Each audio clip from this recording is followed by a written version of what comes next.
নমস্কার, এসপিএন চ্যানেলে আপনাদের স্বাগত। এই মুহূর্তে আমি আছি 48 নম্বর ওয়ার্ড, কলকাতা পুরসভার বিশ্ববিদ্যালয়ে, যার পুরো প্রতিনিধি 21 ডিসেম্বর মাস থেকে এখানে এই মুহূর্তে যেটা রয়েছে সেটা হচ্ছে ঐতিহ্যশালী একটি রাস্তা, প্রেমচাঁদ এই প্রেমচাঁদ স্ট্রিটের এই জায়গাটা দুর্গা মাঠ নামে পরিচিত। এখানে দুর্গা পুজো হয়।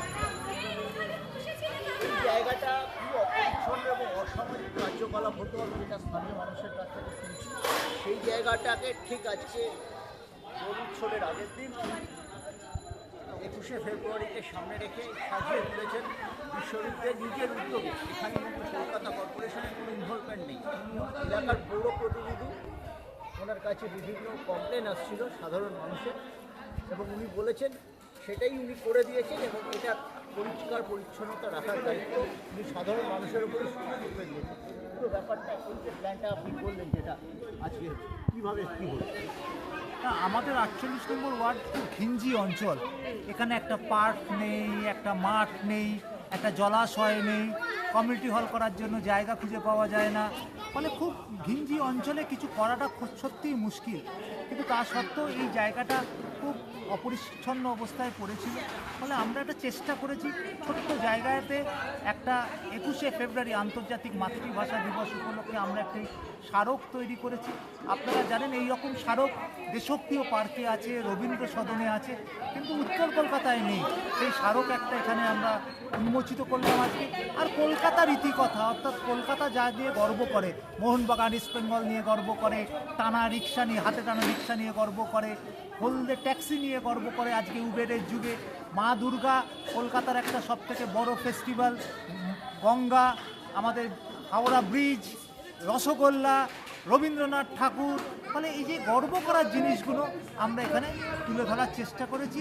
হাতে আঁকা ছবির মধ্যে থেকে শিল্পীরা খুব নিখুঁতভাবে এঁকেছেন, এবং চেষ্টাটাই বড় কথা, কতটা পারলেন বড় কথা না। আমি চেষ্টা করছি সবাইকে নিয়ে পরিবেশ ভালো করার, এবং পরিবেশ ভালো না করলে আজকে নতুন যারা প্রজন্ম তারা কখনো ঠিক পথে এগোবে না, সেটাই চেষ্টা করে করার ভাবনা। শিল্পী চয়নেও আপনি দেখেছেন একটা সৌরধর্ম শহর না, এটা স্নেহা এবং আমার এদের সাথে আপনার কীভাবে যোগাযোগ হলো? ওরা বললো আমরা কাজটা করেছি। ওরাও কলকাতাতে এইরকম কাজ করে। ফলে ওদের চোখে আপনারা দেখবেন বিভিন্ন জায়গায়, আপনি যদি পাটুলির দিকে যান এরকম আঁকা আছে, অনেক পার্কে এরকম সুন্দর সুন্দর আঁকা আছে। আমরা দেখেছি, আর্টিস্টদের সাথে কথা বলেছি, তারপরে মনে হলো এই জুটিটা কাজ করবে ভালো, এবং সেই জন্য তাদের দায়িত্ব দিয়েছি। আর এই যে স্মারক, এটা মিন্টু পাল ছিলেন আমাদের অনুষ্ঠান, আমি দেখলাম। মিন্টু পাল তো ভারতবর্ষের একজন নামী শিল্পী। তার তৈরি প্রতিমা বিদেশে পাড়ি যায় প্রত্যেক বছর 10টা 12টা 14টা করে। তাহলে মিন্টু পাল একজন স্বনামধন্য শিল্পী। তিনি আমার এই অঞ্চলের সব মূর্তি তার হাতে তৈরি করেন, অত্যন্ত নিখুঁতভাবে করে, প্রাণবন্ত মূর্তি তৈরি করেন। এটাও অত্যন্ত প্রাণবন্ত একটা স্মারক তিনি তৈরি করেছেন, যেটা দেশপ্রিয় পার্কে আছে। প্রতি বছর 21শে ফেব্রুয়ারি আমাদের মাননীয় মুখ্যমন্ত্রী মমতা বন্দ্যোপাধ্যায় সেখানে শ্রদ্ধা নিবেদন করেন। সেই স্মারক এখানে একেবারে অনুরূপভাবেই এখানে তিনি তৈরি করেছেন। এই স্মারকটা আমাদের ভাষা নিয়ে, বাংলা ভাষা নিয়ে যারা গর্ব করি তাদের কাছে অত্যন্ত গর্বের একটা জিনিস। এইটাকে মেনটেন করা একটা বিশাল ফ্যাক্টর। সবাই পরিকল্পনা, সবাই আমরা মেনটেন করব সবাই মিলে। আর উদ্বোধন করার আগে আমার পরিকল্পনা, আমার ভাবনা, এখন এটা সাধারণ মানুষের উচিত, বোঝা উচিত এই রকম জায়গাকে পরিষ্কার পরিচ্ছন্ন রাখতে হবে, এবং তারা যতটা দ্রুত বুঝতে পারবেন তত সমাজের ভালো। কারণ নিজের এলাকা পরিষ্কার, শুধু বাড়ি পরিষ্কার করলে হবে না, অঞ্চল পরিষ্কার রাখতে হবে। অঞ্চল পরিষ্কার করতে না রাখতে পারলে যে সমাজে অন্ধকার জায়গাগুলো বড্ড তাড়াতাড়ি প্রকট হয়ে ওঠে। 48 ওয়ার্ড গত 5 বছর এবং কলকাতার কোনো একটা জায়গায় সবচেয়ে বেশি অনুষ্ঠান হয়ে থাকে, সামাজিক উন্নয়ন অনুষ্ঠান, সেটা কিন্তু 48 ওয়ার্ডে আছে। কিন্তু আজকে আর 6 মাস বাকি আপনার টার্ম শেষ হতে, আপনি বললেন যে আমি থাকি বা না থাকি। এটা শুনে কিন্তু অনেকে বললেন এটি এই কথা কেন বিশ্বরূপটা বলছেন। একজন ভদ্রমহিলা বলছিলেন তার এক আত্মীয় মারা গেছেন বোধহয়, রাত্রি 2:30 পর্যন্ত আপনি ছিলেন পরশুদিন, তিনি এসেছিলেন, তিনি তো শুনে প্রায় কাঁদো। দেখুন, সাধারণ মানুষ আমরা তো কাজ করি, ফলে কাজ করার চেষ্টা করি, পাশে দাঁড়ানোর চেষ্টা করি। আমি নিজে রাজনীতির লোক নই, ফলে রাজনীতি অত ব্যাকরণ আমি বুঝি না। আমি অনেকটা আমার মতো করে চলবার চেষ্টা করি, অ আ ক খ রাজনীতির অত তো জানি না, ফলে পাশে থাকাটা মানুষের এটা আমার নৈতিক কর্তব্য মনে মনে করি। কোভিডের সময় 1918 সাল থেকে আমরা দেখছি, জাস্ট আপনার টার্মটা শেষ দেখুন, হয়েছিল, এখন তারপরে এই টার্মে দল আমাকে প্রার্থী করেছে, পরের টার্মে কী হবে সে দল বিবেচনা করবে। কিন্তু আমার বক্তব্য যে আমি থাকি বা না থাকি, আমি চেষ্টা করে গেলাম, মানুষের জন্য কিছু করে গেলাম।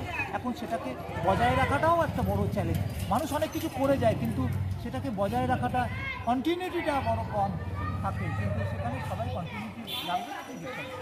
এবং বেশ কিছু লোক আসছিল, তাদের নাম ভোটার তালিকা থেকে বাদ যাচ্ছে, অনুষ্ঠান শেষে বেশ কিছু বললেন।